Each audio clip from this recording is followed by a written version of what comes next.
2 weeks away from Election Day and the global turmoil under Biden and Harris now reaching a fever pitch.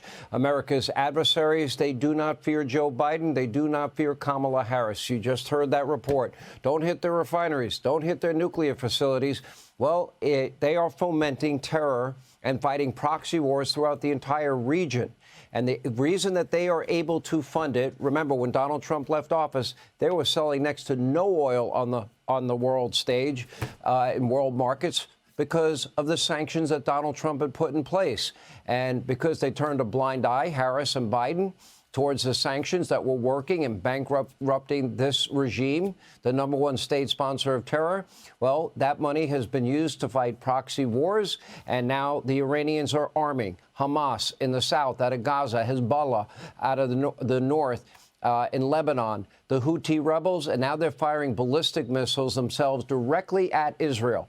Probably the target should have been their refineries and their nuclear sites. It would have made the world a safer place, probably within a day.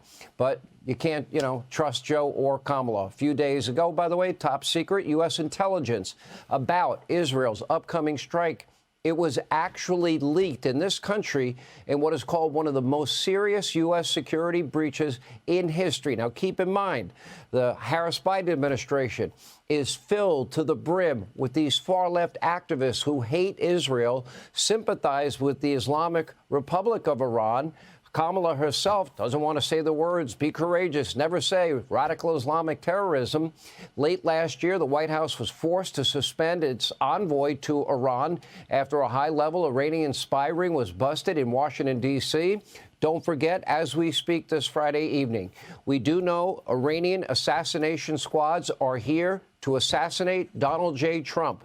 The Biden-Harris administration is also responsible for freeing up all of this money that they are using to fight their proxy wars. That part we do know.